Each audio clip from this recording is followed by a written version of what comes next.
오늘 말씀의 제목은요,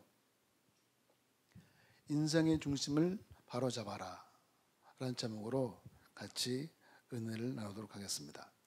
여러분, 배에는요, 배가 균형 있게 항해를 하려면 그 배 안에 물이 있습니다.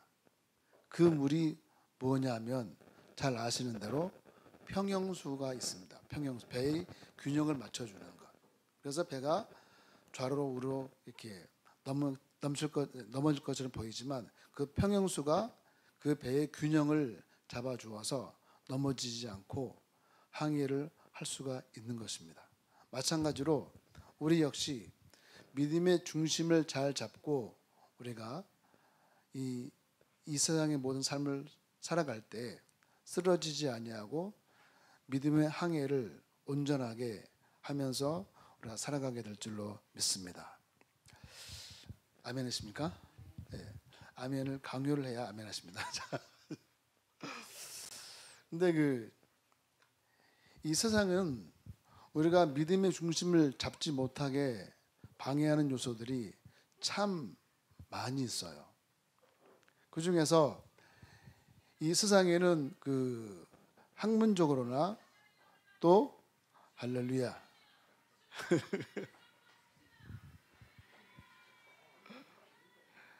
괜찮아요. 이게 음식에도 양념이 잘 들어가야 맛있어요. 이 세상에는 학문적으로나 또 학적으로나 이 큰 두 축이 있는데, 먼저 이 문화적으로는 이 헤브라이즘 문화와 이 헬라 문화가 있죠. 이 헬레니즘 문화라고 하는데, 이것은 이제 알렉산더 대왕 시대부터 이 그리스 사람들로부터 시작되어진 어떤 인본주의적인 그런 문화가 바로 이 헬레니즘 문화입니다. 그래서 인간 중심으로 이 문화가 흘러갑니다. 인간이 제일이다. 그래서 모든 것이 사람에서 시작되고 모든 것의 바탕은 사람이라고 생각을 하죠. 그래서 이 헬레니즘 문화의 어떤 기본적인 종교성은 범신론입니다. 모든 것이 다 신이다. 해도 신이고 달도 신이고 나무도 신이고 또 별도 신이고 바위도 신이고 산도 신이고 물도 신이고 모든 것이 다 신이에요. 그래서 이 헬레니즘, 이 세상의 문화는 기독교 문화와 정면으로 충돌을 하게 되었습니다. 그리고 또 기독교 문화인 이 헤브라이즘 문화, 유대인으로부터 시작된 거죠. 그것은 하나님 중심의 문화입니다. 그래서 하나님께 절대적인 순종을, 복종을 하는 것을 삶의 어떤 근본 이념으로 삼는 것이 바로 이 헤브라이즘, 바로 기독교 문화인 것이죠. 그래서 이 헤브라이즘 문화, 이 기독교 문화는 하나님만이 신이시다, 하나님만이 신이다라고 하는 유일신 개념이, 유일신 사상이 바로 이 헤브라이즘 문화이죠. 그 다음에 이 창조론과 진화론이 있는데, 이 창조론은 하나님께서 이 세상을 말씀으로 6일 동안, 좋게 6일 동안 이 세상을 창조하셨다. 이 하나님이 이 세상을 만드셨다. 이 세상의 모든 물질의 근원은 하나님이시다. 그것이 창조론이죠. 그 다음에 진화론이 있습니다. 이 진화론은 이 기독교를 묵사발내기 위해서, 박살내기 위해서 이 찰스 다윈이 이 진화론을 주창을 했죠. 그래서 이 하등한 구조가 여러 세대를 거치면서 고등생물로 발전한다. 그래서 하등한 것이 고등으로 더 좋게 이렇게 어떤 변화를 통해서 그 특성을 변화시키고 나아가 새로운 종이 탄생이 된다 하고, 이렇게 진화론은 이 창조론을 정면으로 반박을 하고 있습니다. 과학적으로. 그런데 한 가지 이상한 것은, 여러분 양서류 위인, 즉 물에서도 살고 또 땅에서도 사는 이 양서류, 그 중에 대표적인 것이 개구리이죠. 이 개구리가 처음에는 뭐가 되죠? 알에서 나와서 올챙이가 되죠. 올챙이가 되어서 지느러미가 없어진 가운데 아가미로 호흡하는 것이 나중에는 폐로, 피부로 호흡을 하게 되어집니다. 그런데 하등한 것으로 태어나서 개구리로 변화시키는데, 개구리가 또 뭐를 낳아요? 올챙이를 낳아요. 진화론 쪽으로 맞지 않는 것 같아요. 하등 생물이 고등 생물로 되면 또 고등 생물이 태어나야 되는데 다시 올챙이로 태어난다는 거죠. 그러니까 이 진화론에서도 설명을 못하는 부분이 굉장히 많이 있고, 또 아메바에서 사람으로 사람을 발전했다고 하는데 그 중간에 것이 증거가 아무것도 없습니다. 아무것도 없어요. 이 창조론은 하나님께서 이 세상을 창조하셨다라고만 되어 있지, 어떤 과학적으로 어떻게 설명이 되는 근거가 없는 그것을 파고든다는 것이죠. 그래서 과학적으로 이 진화론이 창조론을 좀 이렇게 박살내려고 하지만 진화론 역시 온전하지 못한 그 학문에 불과한 것이에요. 그래서 이 세상은 하나님을 대적하고 또 하나님이 하신 일을 방해하는 이 유물론적 무신론이라는 그 주의자들이 세상의 그 문화와 세상의 학문으로 하나님의 자리를 대신하려고 애를 쓰고 있어요. 애를 쓰고 있습니다. 이 진화론은 창조론을 대체시키려고 하고 있지만은 이 물질 생성의 기원과 과정의 결론을 허무하게도, 그 결론이 뭐죠? 이 진화론의 결론이 뭡니까? 우연히 어떤 물질이 생겼다는 거예요. 우연히 어떤 원소가 생겼다는 거예요. 그래서 우연히 생긴 그 물질에 의해서 세월이 지나서 사람이 되어지고 또 다른 종이 되어지고 그렇게 했다는 거예요. 그래서 우연히 발생했다고 하는 이 어찌 보면 이 반지성적이고 불합리한 가설의 그 허무한 결과를 보여주는 것이 바로 이 진화론인 것입니다.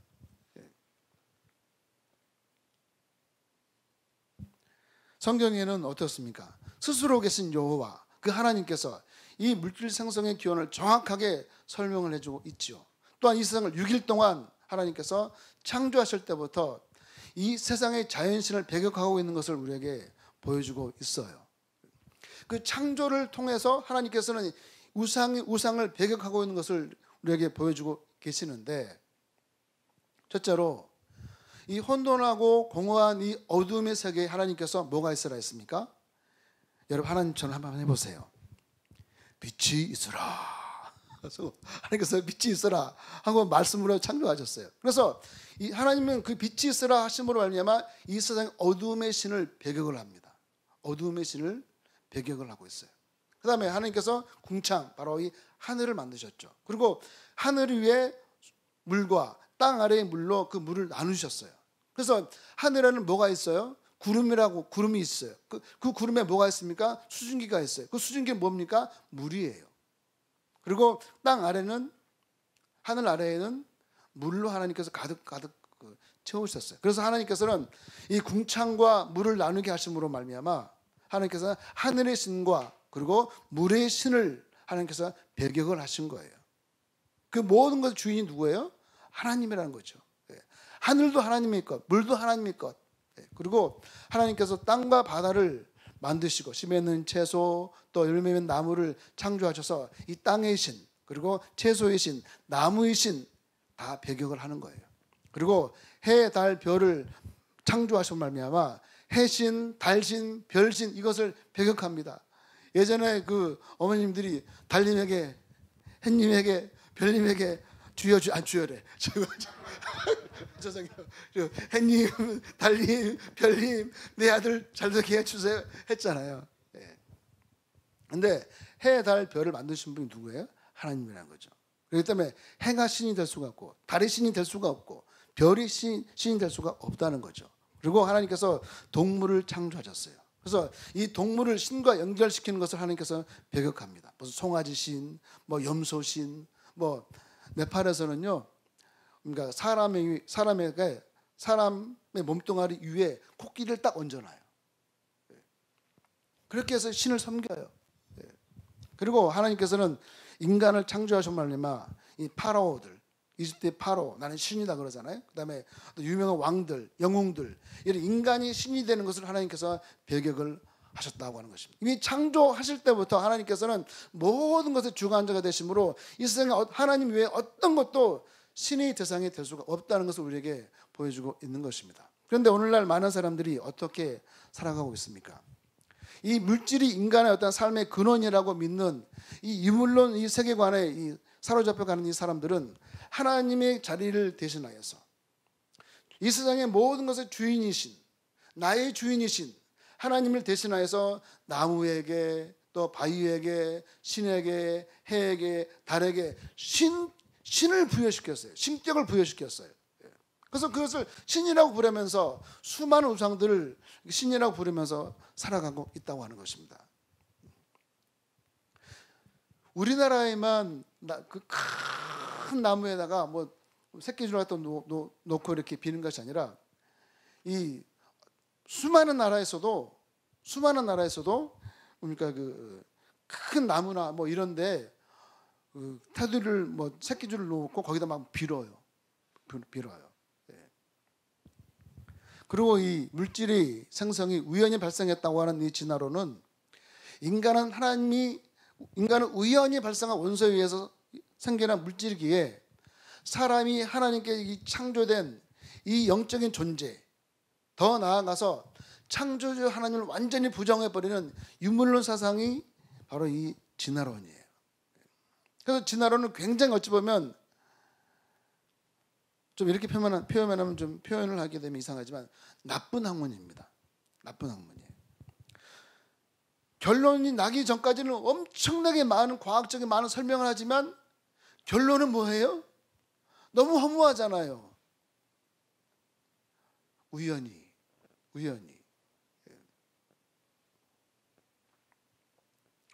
이 말씀과 좀 다른 것 같지만은 여러분 그 마태복음 4장에 보게 되면 마귀가 예수님을 시험하는 장면이 나오죠.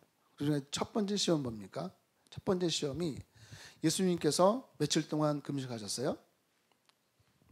저 위에 나와 있어요. 자, 40일을 밤낮으로 금식하신 후에 뭐 했다고요? 줄이신지라. 줄였단 말이 우리나라 말로 뭐예요? 배고팠다는 거예요. 배고팠다. 등꺼죽이 아니 백가죽이 등꺼죽 붙어요. 저는 제일 많이 해본 게 열흘인데 와 정말 그 3일 금식할 때는 첫날, 둘째 날 굉장히 힘들어요. 열흘 금식할 때는 이 3, 4일이 굉장히 힘들어요. 자, 오살리에서 그 열흘 동안 그 금식 기도할 때 그 숙소에 담당하는 목사님께 혹시 소금물을 먹어도 되나요? 하면서 어떻게 해서 먹어보려고 애를 쓴 적이 있었습니다. 어떤 분은 칫솔질을 하다가 치약이 너무 맛있어가지고 그렇게 되고 그래요. 너무 맛있어가지고. 그런데요, 금식하는 것은 참을 수가 있는데 금식하고 나서 먹을 때 오히려 더 하나님께서 역사하십니다. 내가 먹을 수 있는데 안 먹는 거. 금식할 때는 어차피 안 먹는 거예요. 그런데 금식 끝나고 해장이 왜 이러니? 금식하고 나서 금식하고 나서 그러니까 보호식할 때 맞아. 보호식할 때 그때 먹을 수 있을 때 막 먹어버리면 큰일 납니다. 금식할 때 죽는 사람보다도 오히려 보호식할 때 죽는 사람이 더 많아요. 육아 놀래가지고. 뭐하다가 여기까지 나가는지 모르겠지만 근데 예수님께 배고프셨어요. 근데 이때 마귀가 예수님을 시험합니다. 돌로 떡을 만들어라. 예수님께서 어떤 반응을 보이셨죠? 그 사탄의 시험을 거부하셨습니다. 그리고 사람의 떡으로만 살 것이 아니요 하나님 입으로부터 나오는 모든 말씀으로 살 것이라 하고 예수님은 사탄의 시험을 한 방에 보내버리셨어요. 근데 예수님은 떡을 부정하시는 분인가? 우리 인간이 먹을 거에 대한 것을 예수님께서는 싫어하시는가? 아니죠. 예수님께서는 마태복음 14장에 벳사다 광야에서 바로 디베라 바다에도 가까운 데죠. 그 벳사다 광야에서 오병이어의 기적을 통해서 거기서 중요한 게 뭐냐면은 제가 오늘 같이 말씀 읽어보니까 그들이 원하는 대로 주어라 그래서 원하는 대로 물고기 2마리와 떡 5덩어리로 그들이 원하는 대로 주어라. 마태복음 15장에 보게 되면 그 대가볼리 그 지역에서 또 역시 예수님께서 먹을 것이 없는 저들에게 물고기 2마리와 또 떡 7개로 7병이의 기적을 예수님께 베푸셨어요. 바로 떡이 필요한 그들에게 돌이 변해 떡이 되게 하신 것을 거절하신 그 예수님께서 5병의 기적과 7병의 기적을 통하여서 빵이 필요한 그 사람들에게 예수님께서는 빵을 예수님은 제공을 하셨어요. 금식하신 후에 줄이신 가운데서도 돌로 떡을 만들라는 그 사탄의 그 시험을 거부하시고 사람의 떡으로만 살 것이 아니요 하나님 입으로부터 나오는 모든 말씀으로 살 것이라 하신 예수님은 오병이어와 그 칠병이의 그 기적을 통해서 빵 없이 살 수 없는 우리에게 빵을 주신 것입니다. 여러분, 마귀는요 우리가 가장 필요한 것을 통하여서 시험을 합니다. 마귀는 하나님께서 이 말씀으로 세상을 창조하신 그것, 과학적으로 막 설명이 되지 않는 것에 대해서 과학적인 설명을 통하여서 하나님이 창조하지 않으셨어 라고 진화론으로 하나님의 그 창조론을 대신하려고 팍 파고듭니다. 예수님께서 배고프셨을 때에 돌로 떡을 만들라 하심으로 말미암아 예수님을 시험했어요. 마찬가지로 사단의 세력들은 우리가 가장 연약할 때, 우리가 가장 필요한 것이 있을 때 그것을 통하여서 사탄은 우리를 시험합니다. 의심하게 합니다. 염려하게 합니다. 근심하게 합니다. 그래서 믿음의 힘을 잃어버리게 합니다. 하나님을 의심하면 기도도 안 돼요. 찬송도 안 돼요. 그리고 나아가서 내가 나의 믿음이 올바른 것인가? 내가 믿음으로 사는 것이 올바른 것인가? 내 믿음의 정체성까지 마귀는 뒤흔들어 버린다고 하는 것입니다. 내게 필요한 것 때문에. 그렇기 때문에 나에게 가장 필요한 그것이 나에게 없을 때 마귀는 우리에게 시험을 가져다 준다는 것을 잊지 마시기 바랍니다. 금식하신 후에 예수님은 누구보다도 빵이 필요하셨지만은 빵보다 더 중요한 그것을 예수님은 하나님의 말씀이라고 했습니다. 바로 그 사람에게 빵도 중요하지만 빵보다 더 소중한 하나님 말씀이 그 사람을 사람답게 그 믿음의 사람을 믿음의 사람답게 만드는 것이 바로 하나님의 말씀이라고 우리에게 일러주고 있는 것입니다.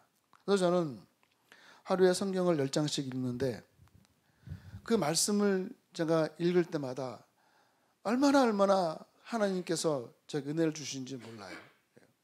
하루 10장을 안 읽으면 제가 할 일을 못한 것 같아요. 그래서 늘 말씀을 읽을 때마다 아멘이에요. 그럴 때가 제 마음에 얼마나 풍성한 은혜가 나도 모르게 내 속에 솟아오르는지 몰라요. 말씀이 내 속에 아멘입니다. 그 말씀 읽을 때 아멘입니다.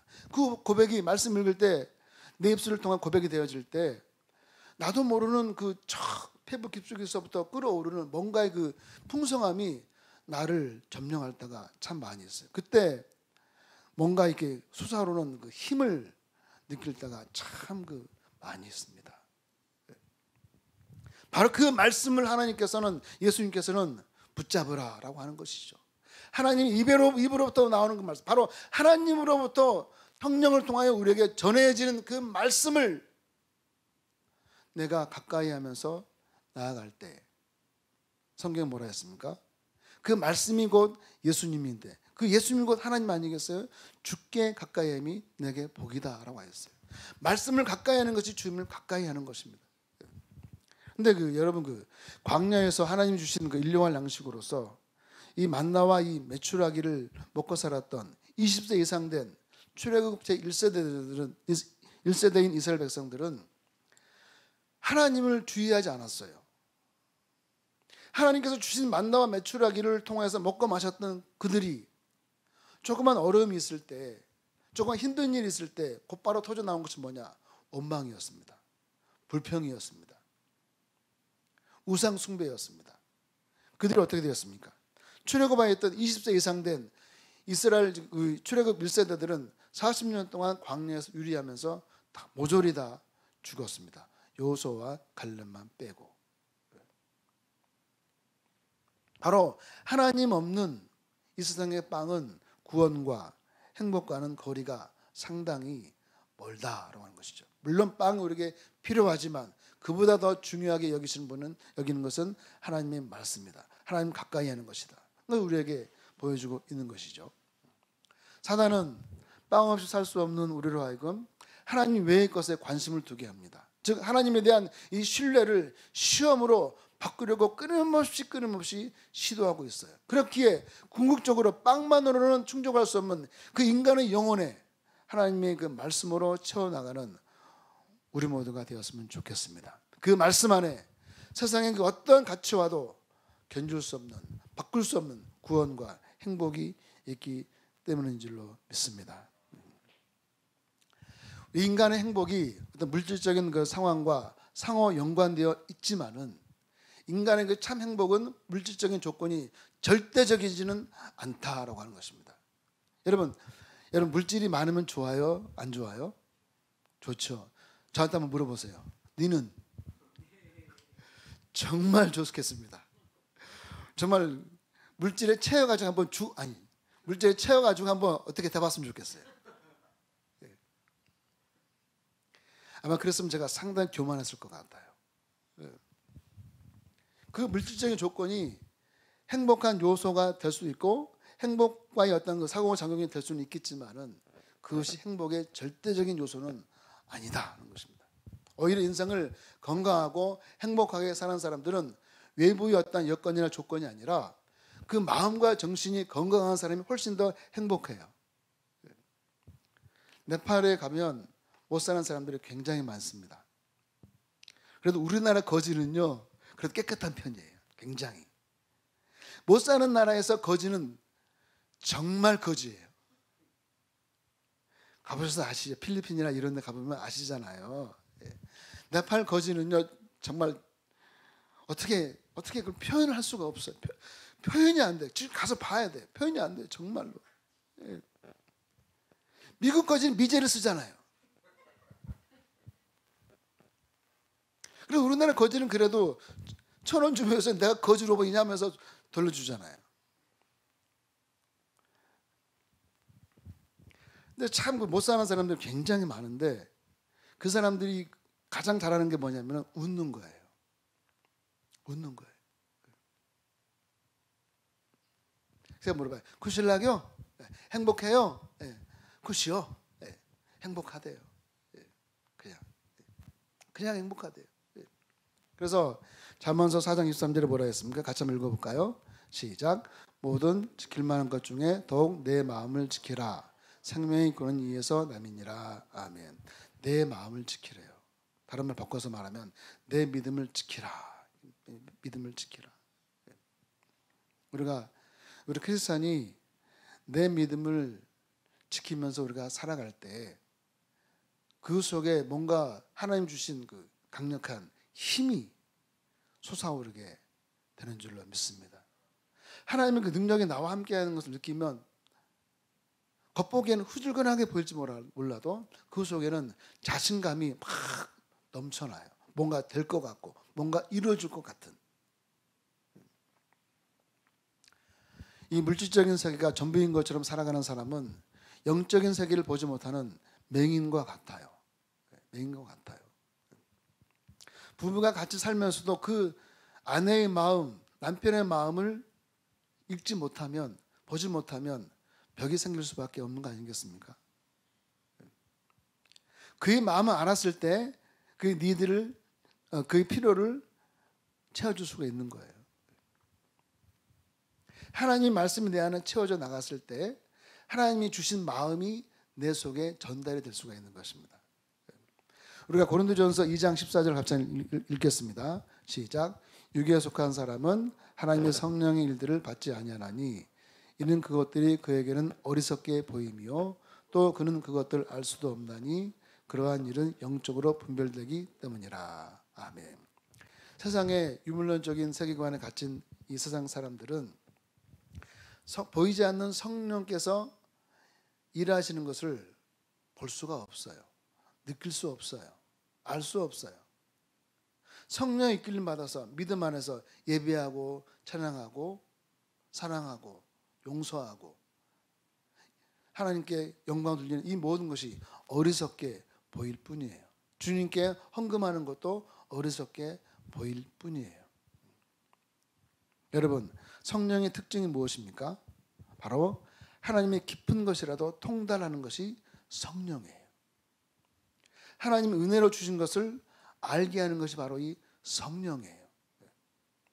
그렇기 때문에 우리가 늘 성령의 충만함을 우리가 간구하지 않으면, 성령으로 충만하게 힘써하지 않으면 세상적인 것이 내 속에 가득 차게 되어져서 예배하는 것이, 하나님께 헌신하는 것이, 영광 돌리는 것이 무의미한 가치 없는 일로밖에 보이지 않아요. 여러분, 그리고 또 하나님을 믿는 것이 정말 이렇게 별 가치 없는 무의미한 것처럼 보여요. 제가 광주에서 부교역자로 재직을 하면서 많은 그 장례를 치렀는데, 그 아버지가 돌아가셨는데 미국에서 그 아들이 장례 때문에 들어왔어요. 정말로 정성껏 장례를 치러줬습니다. 유로 예배부터 뭐 입관 예배, 하관 예배 다 정말 했어요. 근데 그분이 끝나고 나서 저한테 뭐라고 한 줄 아세요? 뭐라고 할게요, 저한테? 목사님 감사합니다. 수고하셨습니다. 그렇게 말하지 않았어요. 그렇게 말하지 않고 뭐라고 했냐면은, 하나님을 믿는 사람들은 약한 사람들이 믿는 겁니다. 그렇게 얘기하더라고요, 저한테. 제가 얼마나 벙쪘겠어요. 정말 구구단이 막 외워주더라고요. 298, 368 막 하면서 막 구구단이 2단부터 3단까지 외워주는데 그 다음부터 못 외우겠어요. 예. 저따위 인간이 다 있지? 하면서 보이기에는요 굉장히 스마트하게 막 생겼어요. 근데 저한테 하나님을 믿는 사람들은, 하나님 믿는 것은 약한 사람이 믿는 겁니다. 그런데 요한복음 16장 9절은 뭐라 했습니까? 죄에, 다 같이 한번 읽어볼까요? 시작. 죄에 대하여라 함은 그들이 나를 믿지 아니하며. 우리가 가장 큰 죄가 뭔지 아세요? 사기치고 때리고 물건 뺏고 도둑질하고 그것이 가장 큰 그런 죄는 용서받을 수 있어요. 용서받을 수 있어요. 근데 하나님을 믿지 않는 그 죄는 천국이냐 지옥이냐 갈림길에 섰을 때 용서받을 수 없어요. 물론 그 전에 하나님께 죄를 구하면 용서해 주시겠지만 그 죄는 용서받을 수 없는 거예요. 그 죄를 가지고는 하나님 나라에 갈 수가 없는 거예요. 하나님을 믿지 않는 그 죄를 가지고는 우리 하나님 나라에 들어갈 수가 없는 거예요. 우리의 가장 큰 죄에 대한 용서를 해주신 분이 바로 예수 그리스도인 것입니다. 그 사람 어떻게 되는지 몰라요. 여러분, 보여지는 이 물질 세계에서 살아가는 가운데 진정한 만족과 감사와 기쁨을 누리면서 살아갈 수 있는 방법이 무엇일까요? 여러분, 내 중심에 무엇이 자리 잡고 있느냐로 하는 것입니다. 세상의 문화가 자리 잡고 있는 사람, 세상의 과학적인 이치를 가지고 과학적 이치가 자리 잡고 있는 사람은 이 창조론이, 이 기독교의 이 문화가 정말 연약하게, 나약하게, 가치 없는 것으로 보입니다. 여러분, 인생의 그 중심에 누가 서 있는지 보여주는 그림이 있는데요. 사형리 그림을 제가 조금 가져왔습니다. 여러분, 원 안에 동글동글한 것이 있고 의자가 있고 의자 위에 누가 있습니까? 내가 있습니다. 내가. 네. 여러분, 그리고 그 원 밖에 조그맣게 누가 계시죠? 예수님이 계십니다. 예수님이 락락락 두들겨 계세요. 네. 여러분, 내 인생 내 마음대로 내 기분대로 맹인 같은 삶을 사는 이 사람은 예수님이 그 마음 밖에 있는 사람이에요. 내가 내 마음과 인생의 중심이 되어서 구원자이신 예수님을 영접하지 않는 이런 사람을 불신자라고 합니다. 바로 예수님을 영접하지 않고 세상에 속한 이 사람은 하나님의 구원이 정말 미련하게 보일 수밖에 없어요. 그리고 관심도 없어요. 믿지도 않아요. 구원도 받을 수가 없어요. 제가 제 주위에 그 사람, 어떤 사람에게 제가 전도했습니다. 예수 믿으세요. 예수 믿으세요. 저한테 당장 돌아온 대답이 한 달 전인 것 같아요. 저한테 당장 돌아온 대답이 저 돈 믿어요. 돈이 최고예요. 여자분인데 돈이 최고예요. 그렇게 다 정색을 하면서 저한테 막 하더라니까요. 그런데 계시록 20장 15절에 뭐라 했습니까? 같이 읽겠습니다. 시작. 누구든지 생명책에 기록되지 못한 자는 불못에 던져지더라. 구원받는 그 생명책에 기록되지 않는 사람은 영원한 불못에, 영원이라는 것을 제가 뭐라 그랬죠? 끝이 없는 세계, 시간으로 가늠할 수 없는 그 세계, 무한한 세계가 바로 이 영원인데, 그 영원한 세계에 불못이 있는가 하면 천국이 있는 것이에요. 그런데 저와 여러분들은 다행히 믿음을 선물로 주셨는데, 믿음을 선물로 주신 것을 하나님께서 우리에게 베푸신 뭐라 그래요? 은혜라고 그런 것입니다. 은혜. 이 은혜가 뭐냐? 값없이 주는 것이 바로 은혜인 것입니다. 값없이 주는 것. 두 번째 그림 보세요. 예수님이 드디어 그 마음 안에 탁 들어왔어요. 그런데 그 인생의 중심인 그 의자 위에 누가 있어요? 내가 있어요. 내가 있어요. 이 사람은 예수 그리스도를 나의 구주로 영접하긴 했지만은 여전히 내가 내 인생의 주인이 되어서 살아가고 있는 영적인 어린아이인 것입니다. 요한복음 1장 12절에 같이 읽겠습니다. 시작. 영접하는 자, 곧 그 이름을 믿는 자들에게는 하나님의 자녀가 되는 권세를 주셨으니. 아멘. 그래서 이 사람은 하나님을, 예수 그리스도를 나의 구주로 영접하였기에 하나님의 자녀가 되는 권세를 얻었어요. 비록 영적인 어린아이긴 하지만은 내가 중심이 되어서 살아가면서 넘어지고 쓰러지는 그러한 일을 겪는 사람이긴 하지만은 이 사람에게는 영생을 얻었고 심판에 이르지 아니하는 은혜가 그 사람에게는 주어진 거예요. 그런데 문제가 뭐냐? 믿고 사는 것이 기쁠 때도 있지만 기쁘지 않을 때가 참 많이 있어요. 내 중심으로 살아가면서 내가 필요할 때만 기도하는 경우가 많이 있어요. 그래서 이 사람들은 가끔 예수님을 만나기도 해요. 가끔. 그래서 이 사람은 성숙하지 못하고 영적인 어린아이로 어떤 변화의 삶을 살지 못한 채 내가 예수님을 영접하긴 했지만은 내가 중심이 되어서 살아가고 있는 사람인 거예요. 세 번째로 드디어 예수님이 어디에 올라와 있어요? 내 중심에 예수님께서 탁 들어와 계세요. 내 중심에서, 인생의 그 중심에서 나는 벗어나 있어요. 벗어나 있는 거예요.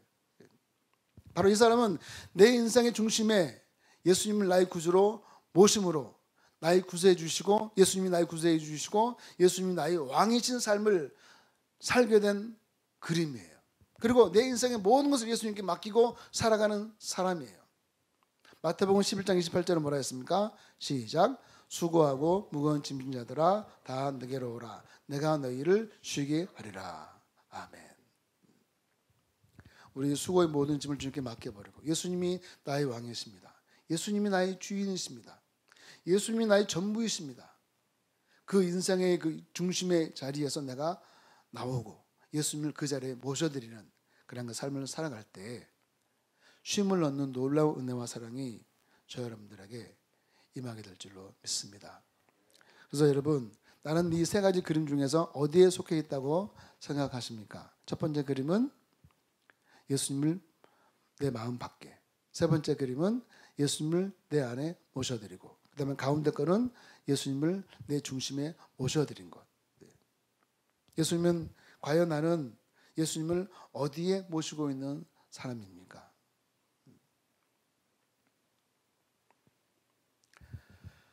사단은 하나님을 신뢰하지 못하도록 이 세상의 어떤 그 사상, 학문, 여러 가지 세상의 물질적인 것, 이런 모든 것을 통해서 하나님의 그 존재에 대해서 의심케 합니다. 저도 어떨 때는요, 과연 천국이 있긴 있을까? 하나님이 계실까? 그런 의심이 들 때도 상당히 많이 있습니다. 솔직히 고백하면. 그런데 회복하는 거예요. 회복하는 거예요. 기도를 통하여서, 예배를 통하여서, 찬송을 통하여서, 말씀을 통하여서 회복하는 거예요. 인간이 어떻게 완벽하겠습니까? 그래서 이 세상의 여러 가지 환경과 조건과 어떤 그 물리적인 것을 통해서 의심케 하는 사단의 그 세력을 물리치고 하나님을 신뢰하는 이 믿음의 중심을 잡고 오직 믿음 안에서 우리가 살아가야 할 줄로 믿습니다. 그 아래 달락 한번 같이 읽어볼까요? 시작. 우리는 나의 죄를 용서해 주시고 구원의 은혜를 베풀어 주시고 나의 모든 것을 알고 계신 예수 그리스도와 함께 내가 주인 삼고 있는 모든 것을 십자가에 못 박고 오직 예수님만을 나의 주인 삼고 믿음으로 살아가야 합니다. 아멘. 그래서 문제와 뒤엉켜 살아가고 있는 인생이 아니라 나의 주인 되신 그 예수님을 통하여서 인생의 모든 문제로부터 자유 해방을 누리시고 감사하면서 기뻐하면서 승리하는 믿음의 삶을 살아가는 우리 모두가 되시기를 예수 이름으로 축원합니다.